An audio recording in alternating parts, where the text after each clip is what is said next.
So Hannes now joins us. Hannes is a senior data scientist at SAP Concur Labs. He's quite literally written the book on machine learning. I would direct you to building machine learning pipelines.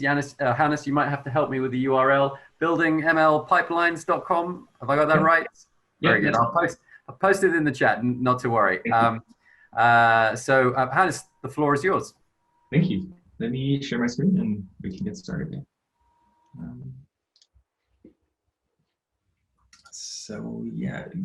Paige, thank you for the amazing overview of TensorFlow. I think you said something wonderful. You said like TensorFlow feels very, very natural, and I can absolutely agree with that.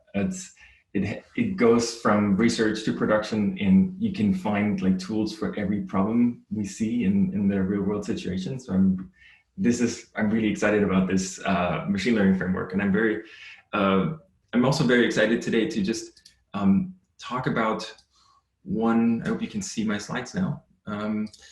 To pick one particular machine learning project from the TensorFlow ecosystem, and then we can deep dive a little bit into TensorFlow Extended in the metadata project, and like how we use or how we get our machine learning models from a research state or from a sort of notebook stage into the real world.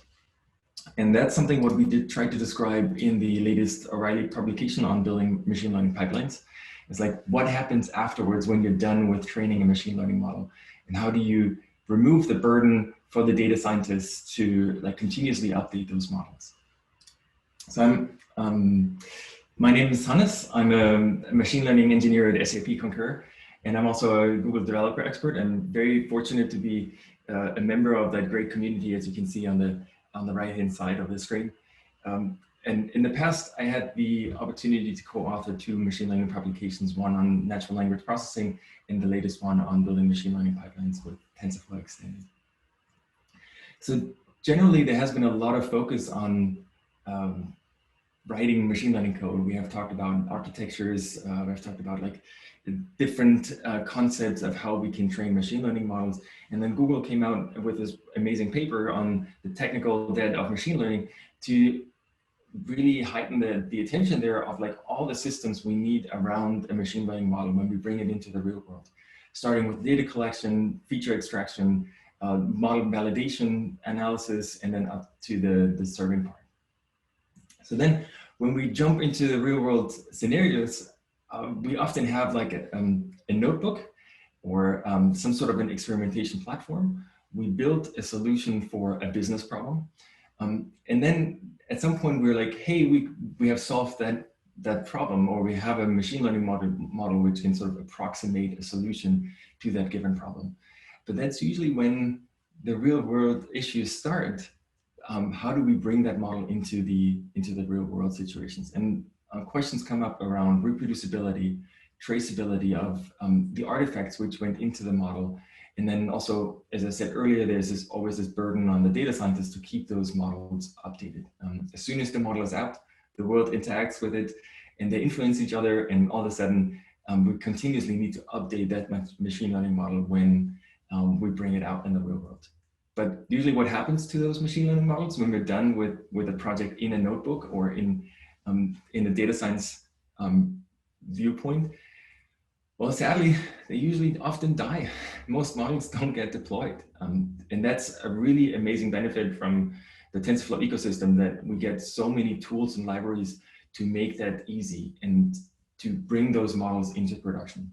And Paige had a wonderful slide earlier where you just see the entire value chain of like the TensorFlow ecosystem, starting from like acceleration through TensorFlow, Keras, and then moving on with like TensorFlow Extended and Google Cloud products to just ease this entire process from an idea to a real world deployment.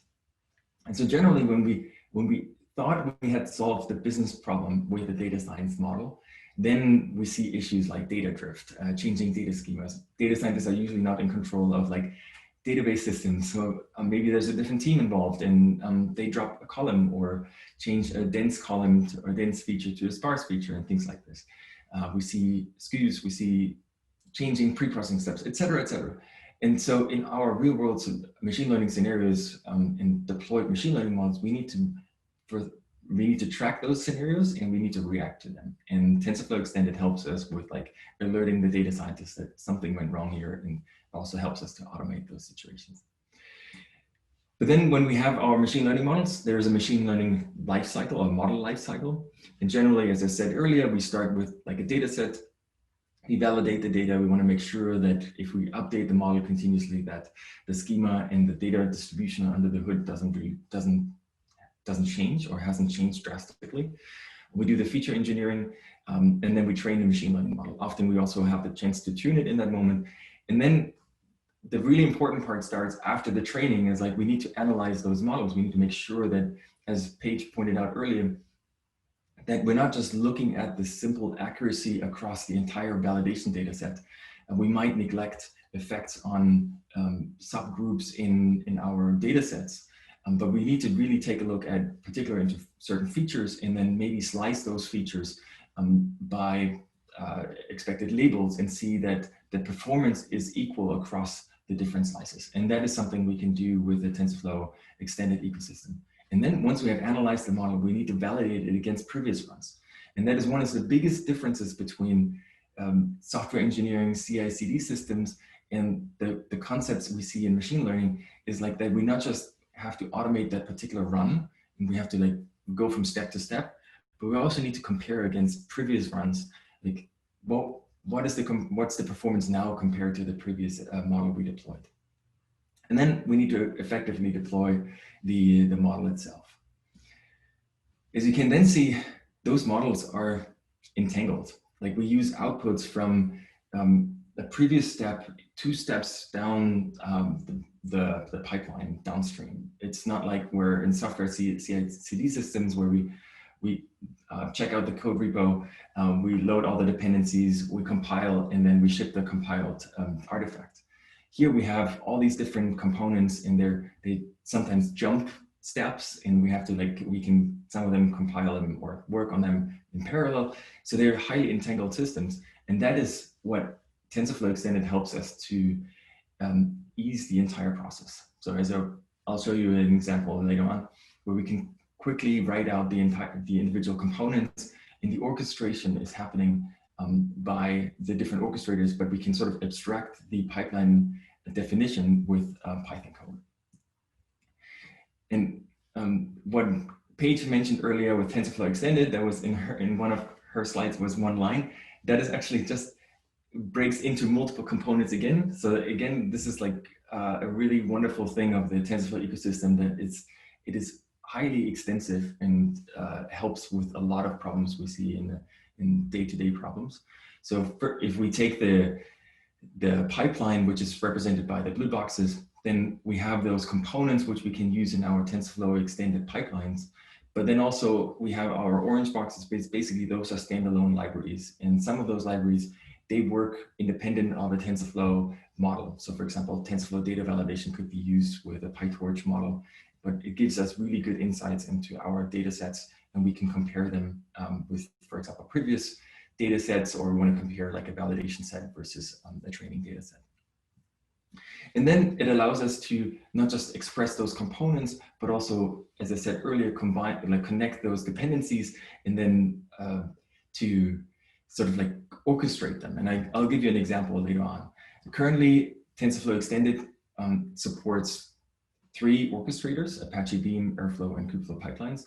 But you can also orchestrate your TFX pipelines in a Jupyter Hub notebook, except that then the human is the orchestrator. You're sort of responsible when which component is being executed. But it's a wonderful tool to debug it. Going further, like TensorFlow Extended is highly extensible. It provides us tools to even write custom orchestrator interfaces.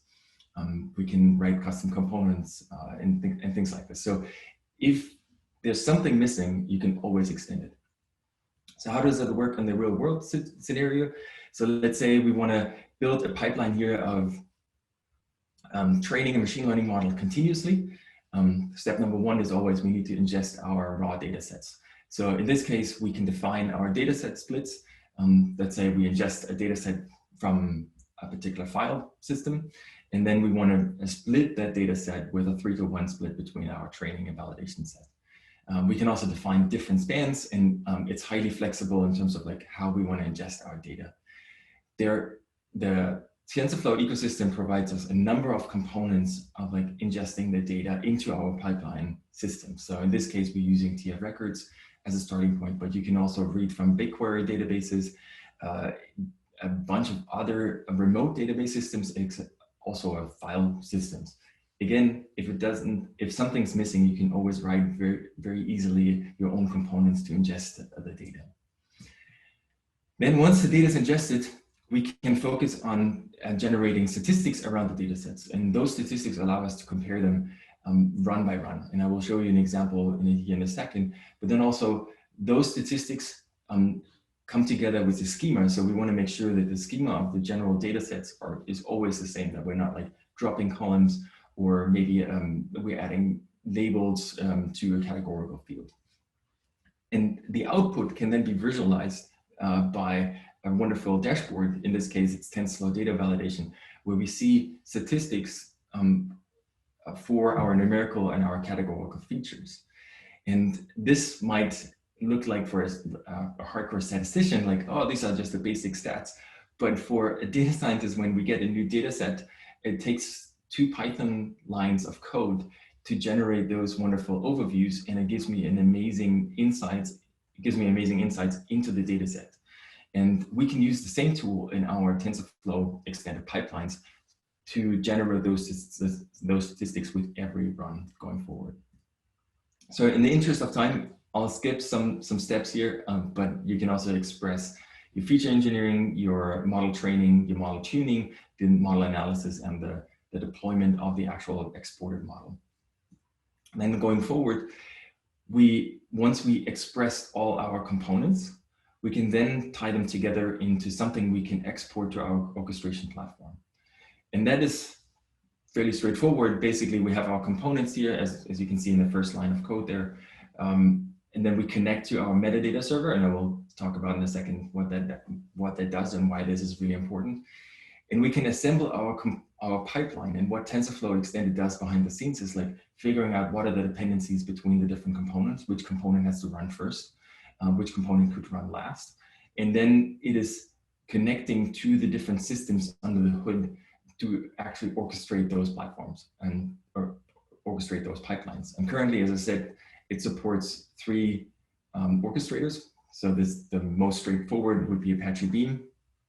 We can use Apache Airflow. A lot of companies using that already for the ETL processes. So you could just tie in your machine learning pipelines in that existing system. Or if you're lucky and you have like a Kubernetes environment, Kubeflow Pipelines was built from the ground up for machine learning applications. And you not just get the chance to see your machine learning pipelines there, but you can also visualize the metadata, as I will show you in a second. And then once you have your pipelines expressed, you can kick them off in a continuous fashion. So for example, with Apache Airflow or Apache Airflow and Kubeflow pipelines, you can continuously update your models through those express pipelines. And in case a component detects that something is out of bounds, let's say maybe your ingested data set today is not compliant or way off in terms of the previous data set we ingested, the pipeline would stop and it could potentially alert you in that moment. The TensorFlow team has shared an extensive amount of example projects, highly recommended to take a look at those examples in the GitHub issue or GitHub repo of TensorFlow Extended. And then we added one more use case from our work at SAP Concur Labs, where we trained a BERT model. And we expressed the pre-processing steps for BERT as part of TensorFlow Transform. And one of the amazing benefits of TensorFlow Extended is we can express those pre-processing steps as a TensorFlow graph. And when we export the model, we export the pre-processing steps together with the trained model as one artifact. So my pre-processing steps can never get misaligned anymore with the exported model. I only ship one artifact. And that helps me avoiding problems I had in the past where I forgot to update the pre-processing step or I didn't retrain the model or things like this. So it really streamlines the production process for our machine learning models. when I discuss those topics with other engineers, I sometimes hear the comment of like, oh, well, we have software engineering CI/CD systems. We can just run our machine learning pipelines on that. Generally, I would say this is not recommended because of the entanglement of those components, and each component outputs artifacts which are extremely interesting to keep. And so when we, in the software world, when we, let's say, clone a repo, load all the dependencies, we could basically throw most of the data away. We don't need to track this. At the very end, we only are interested in the artifact, which is then produced through the build system. But in this case, in the machine learning world, we really want to keep the records of our schema. We want to keep the records of our statistics, of our model and data analysis steps. Because later on, maybe in 3 months down the road, we want to go back and see what artifacts led to that model, who signed off on those models, what data set did we use, what hyperparameters have we used to avoid those maybe mistakes in the future. So then it also allows us to sort of like scale our machine learning pipeline. So the wonderful thing with TensorFlow Extended compared to other machine learning pipeline tooling is that we can export our data processing steps to Beam clusters, or clusters Beam can connect with. That could be Apache Spark, Dataflow, Apache Flink, and then we can really scale the data processing in that moment.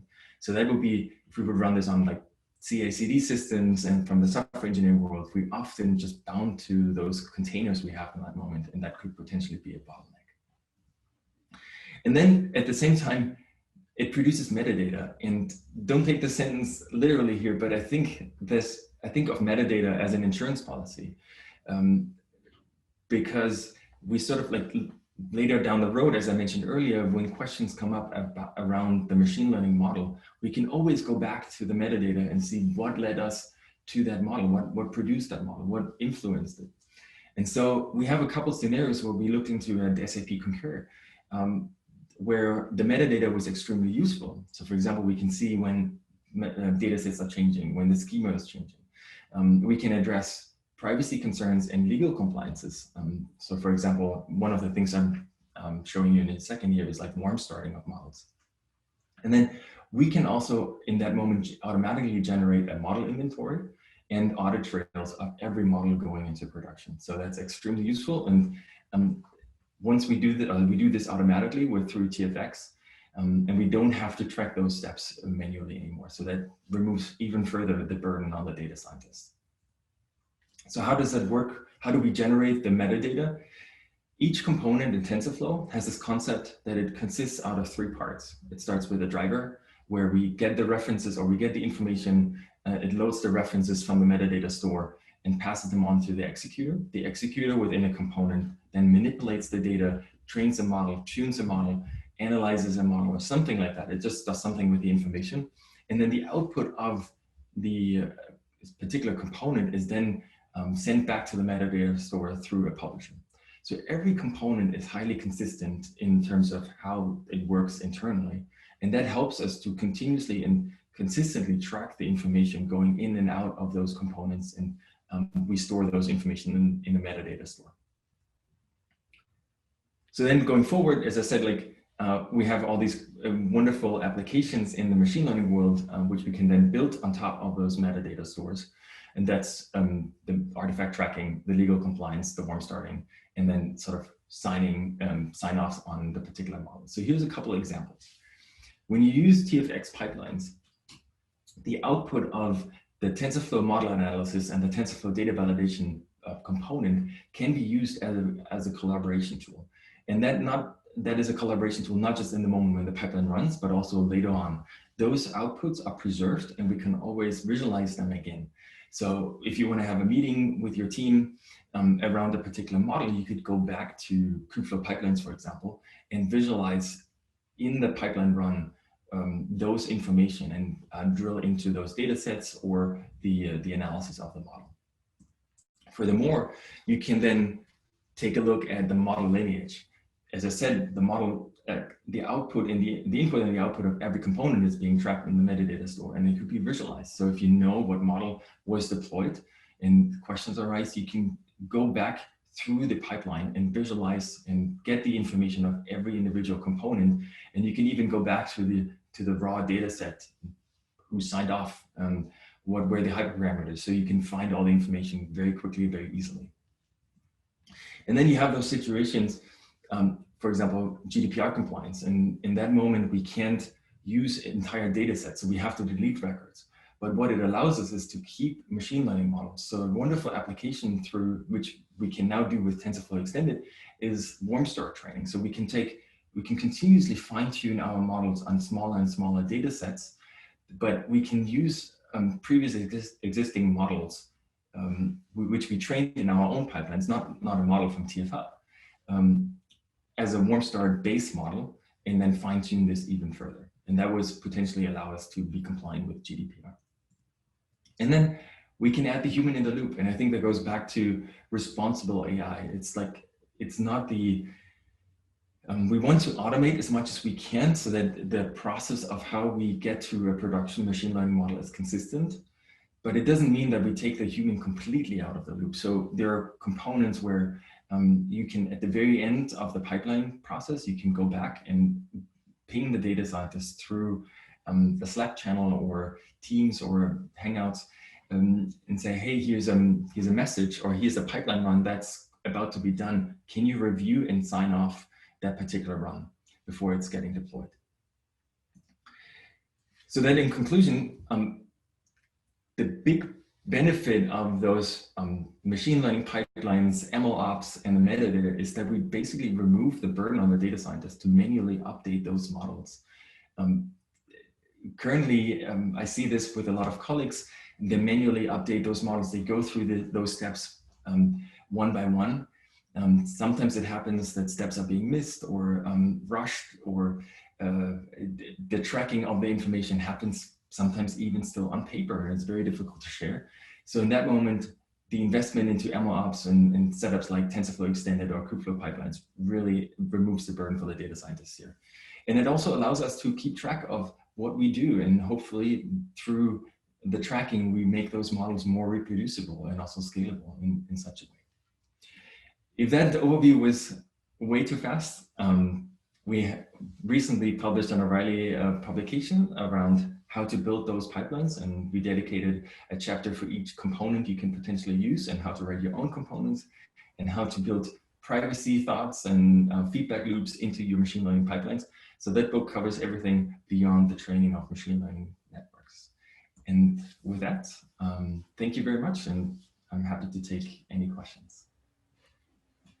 Excellent. Thank you very much, Hannes. I very much enjoyed that. I certainly will be reading your book. Lots of that chimes with our experience at Seldon for building out consistent machine learning pipelines. What would you, let me go to the questions from our panelists before I chime in with my two penneth. So Peter was asking, how do you choose between Kubeflow, Kubernetes-based and Airflow? I think that depends on what is already existing. So a lot of companies already have Airflow systems. Then it's beneficial if you want to get your pipelines up and running quickly. It's good to piggyback on the existing infrastructure.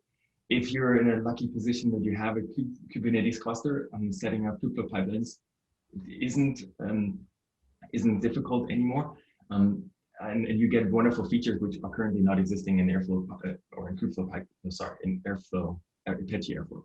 So for example, the UI I showed you earlier about the model lineage, that is a feature now in Kubeflow pipelines. And you talked about performance metrics. Jan was keen to dig in on a little bit about that in terms of what did you actually mean by that regarding your test data, model accuracy, what else were you referencing? Yeah, so that's an amazing thing of TensorFlow model analysis. There's a variety of metrics we can use. So basically we can use all the metrics available in Keras, and they provide additional metrics as well. And you can write your custom metrics. So there's basically no limitation of how you want to evaluate your model in that moment.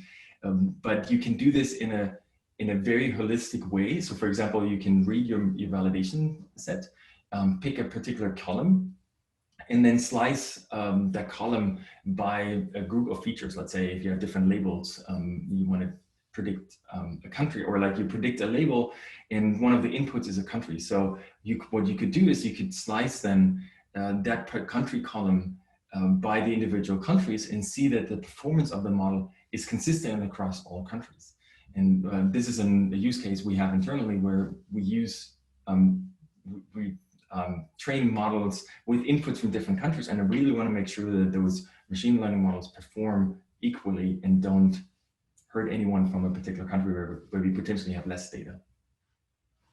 Excellent. Thank you very much. And a question from Tarek. Is there a good schema for metadata for training data sets and for pre and post train models?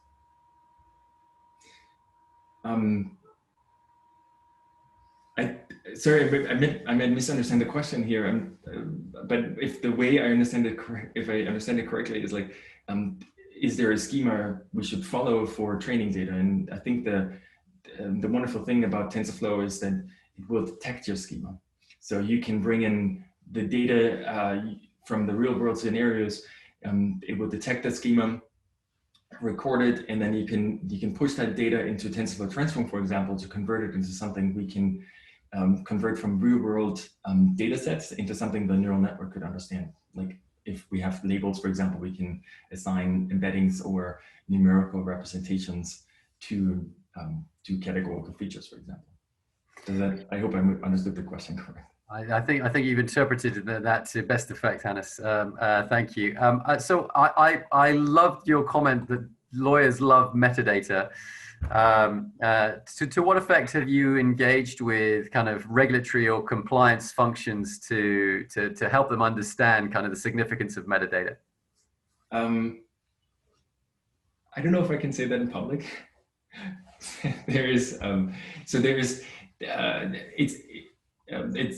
So legal compliance and privacy concerns are very first-class citizen at SAP.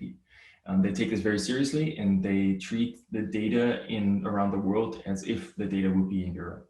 And so even though I'm sitting here in Portland, Oregon, all the data we work with doesn't matter. European rules apply, since they're the most stringent at this point in time, besides California, I would say. And this is very, very important, and we're trying to really hard to build systems to work with those guidelines and regulations. Yeah, I noticed you were referencing GDPR, and that obviously that's kind of a regulatory framework that that is significant. I'd be very interested to understand more of your work that you can share public domain for future. So we had another question, I think, with regards, I think it was from Peter. I'm just scrolling back. How would I choose between using Airflow or Beam in my pipelines? Oh, yeah. So I think Airflow has this really great advantage that it provides you features for your pipelines to, for example, schedule your runs, and it allows you to basically have a UI. You can visualize, inspect your pipeline runs, you see failed states. Beam is very bare bone. So it's really easy to set up, it's really easy to run, but it basically provides you like a terminal interface for your pipeline runs. I really love to use Beam when I want to test my production pipelines in a simple environment. So for example, for debugging, and I don't want to run this in a notebook. Sometimes bugs happen when you want to connect to like your metadata store or like to external artifacts, and that's easily to use or it's easy to test with Apache Beam. So if you are constrained with like visual interfaces, so maybe you can't use a port 80 or whatever Apache Airflow requires, then Apache Beam is a good alternative, but you're missing out on some of those advanced scheduling features. Very good, very good. So at Seldon, we're committed obviously to kind of removing the friction from pipelines. Ultimately, we want to enable kind of scaled deployment. What would you see as the biggest inhibitors, the biggest blockers to scaled model deployment? I think there's a bunch. Like the simplicity. So when I look at how people sometimes deploy machine learning models, it's like, and I have done this in the past, like you really don't optimize, or like it becomes this really complex process of like building all dependencies into like a container, and like you continuously I worked with a data scientist who continuously would build containers, and they would spend a lot of time just building those containers. And there was an entry or burden there to understand all of the DevOps complexity. So if there would be let's say a machine learning deployment server where those DevOps complexities could be removed from the data scientists and they don't have to worry about this, I think that would be wonderful. That it can still build the containers behind the scenes. That's not the issue itself, but like data scientists should not be forced to understand DevOps complexities, I would say. They should be removed. They should focus on solving business problems with machine learning. Yeah, the holy grail of ML engineer. Yeah. Thank you, Hannes. That was excellent. Again, really appreciated your time and your talk, and invite you to return to the TensorFlow London community in the future, hopefully in person. Thank you from me, and thank you from all the community. Hannes, may we use your slide material to share with our attendees? Yeah, absolutely. Thanks for having me. It was a wonderful. It was wonderful to share this virtual stage with Paige, and wonderful to be at your meetup. Thank you. Thank you.